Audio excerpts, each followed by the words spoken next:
மாண்புமிகு உதயநிதி ஸ்டாலின் 42 லட்சம் பேருக்கு ட்ரைனிங் கொடுத்திருக்காரு.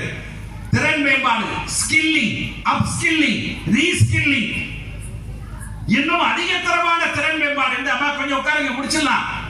நான் சொன்ன மாதிரி நீங்க சிங்கப்பண்ணியை பார்க்கலாம், கொஞ்சம் அமைதியா இருந்தீங்கன்னா.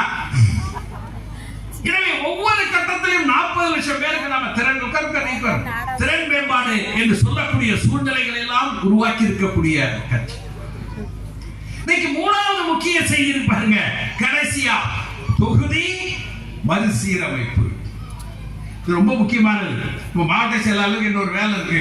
12ஆம் தேதி ஒவ்வொரு தமிழ்நாடு முழுவதும் கண்டன பொதுக்கூட்டம் நடக்குது. இதுக்காக தொகுதி மறுசீரமைப்பு, தொகுதி வரையறை அல்லது தொகுதி மறுசீரமைப்பு அப்படின்னா என்ன, ஏன் அது இளவரசன் பேசுறாங்க, மாவட்ட செயலாளரும் கோடிட்டு காட்டினாங்க.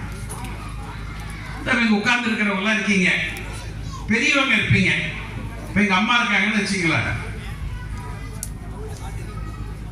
வாங்க வாங்க மேல வந்து உட்காருங்க, வாங்க.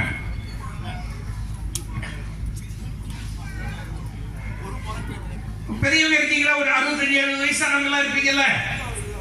உங்களுக்கு எல்லாம் குழந்தைங்க இருக்கீங்க பாத்தீங்கன்னா, குறைஞ்ச ஒரு 4 குழந்தை 5 குழந்தை இருக்கும்.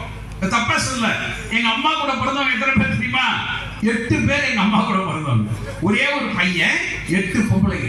எனக்கு வந்து ஒரு 2 பெரியம்மா, ஒரு 5 சின்னம்மா, ஒரு மாமா, இவ்வளவு பேர் இருக்காங்க.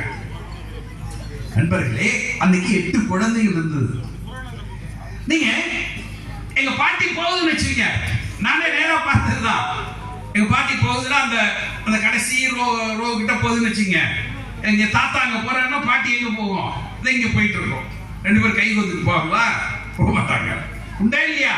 ஒரு தாத்தா பாட்டிலாம் அப்படிதானே போவாங்க.